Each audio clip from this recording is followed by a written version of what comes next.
Lagi ngopi nih bang. Iya nih bang. Boleh kenalan dulu dong bang. Oh boleh bang.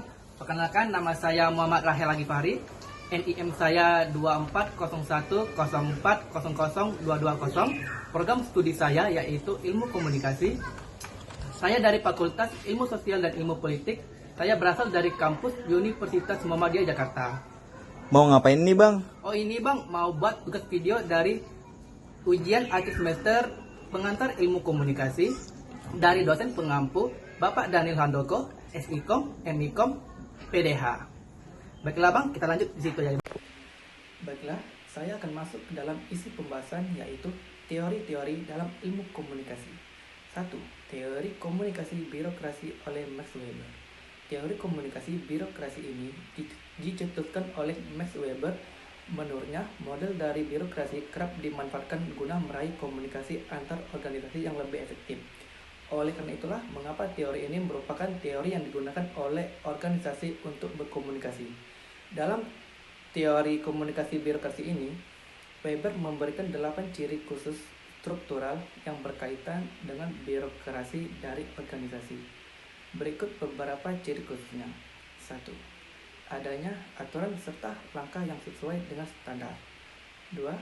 Memiliki kesanggupan untuk meminimalisir pekerjaan yang berat. 3. Memiliki tingkatan yang tertata rapi.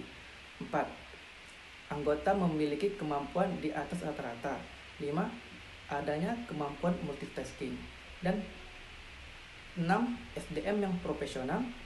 7. Penyusunan uraian tugas yang tersusun rapi. Dan terakhir, 8. Memiliki sikap rasional yang tinggi untuk meraih target. Oke, selanjutnya yaitu teori kedua, teori kultivasi. Teori kultivasi secara khusus mengulas peran televisi sebagai media utama bagi pengetahuan masyarakat tentang realitas sosial dan lingkungan sekitarnya.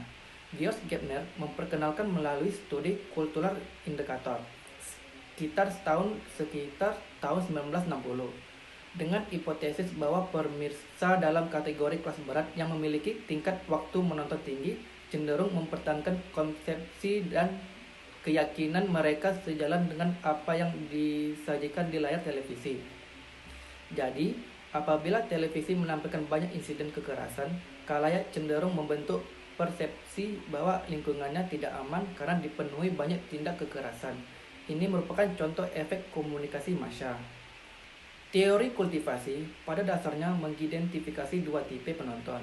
Penonton fanatik atau kelas berat yang menghabiskan lebih dari 4 jam setiap hari untuk menonton, dan penonton kelas ringan atau light viewers yang hanya menghabiskan waktu sebanyak 2 jam atau kurang setiap harinya. Oke, selanjutnya teori ketiga yaitu teori agenda setting. Teori agenda setting dicetuskan oleh Maxwell Malcolm dan Donald Elsau. Teori ini berargumen bahwa ada korelasi kuat antara masalah yang dianggap penting oleh media dan masalah yang dianggap penting oleh masyarakat. Ketika media memberi perhatian besar pada suatu isu, masyarakat cenderung menganggap isu tersebut sebagai hal yang penting. Ini bukan berarti media secara langsung memberitahu masyarakat apa yang harus dipikirkan, tetapi lebih pada aspek apa yang harus mereka pikirkan. Baiklah, selanjutnya ada contoh kasus teori agenda setting yang sering terjadi di masyarakat yaitu berita televisi. Media televisi seringkali membuat berita kekerasan seksual terhadap anak. Masyarakat menerima informasi ini sebagai gambaran kenyataan yang sebenarnya meskipun mereka tidak mengalaminya secara langsung. Informasi ini membuat masyarakat sadar akan urgensi kasus dan lebih peka terhadap petunjuk yang mengarah pada kasus tersebut. Tidak jarang, setelah pelecehan seksual terhadap anak terexpos di satu daerah, kasus serupa terungkap di daerah lain. Hal ini menunjukkan bahwa media mempengaruhi cara berpikir masyarakat, termasuk apa yang dianggap penting dan tidak penting. Informasi yang disajikan di media membuat orang berpikir bahwa itu penting dan layak untuk diperhatikan. Oke, selanjutnya teori keempat yaitu teori persamaan media. Teori persamaan media atau yang dikenal sebagai media equation menyatakan bahwa orang cenderung memperlakukan media komunikasi dan komputer sebagaimana mereka memperlakukan dunia nyata atau manusia.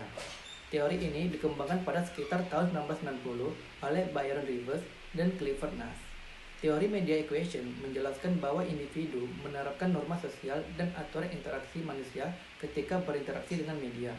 Dengan demikian, media dianggap setara dengan interaksi manusia, mampu menjadi lawan bicara yang dapat memahami dan merespon isu-isu kehidupan sehari-hari, seperti yang akan diceritakan kepada manusia. Oke, baiklah, sekian dari tugas video saya. Terima kasih atas perhatiannya. Assalamualaikum warahmatullahi wabarakatuh.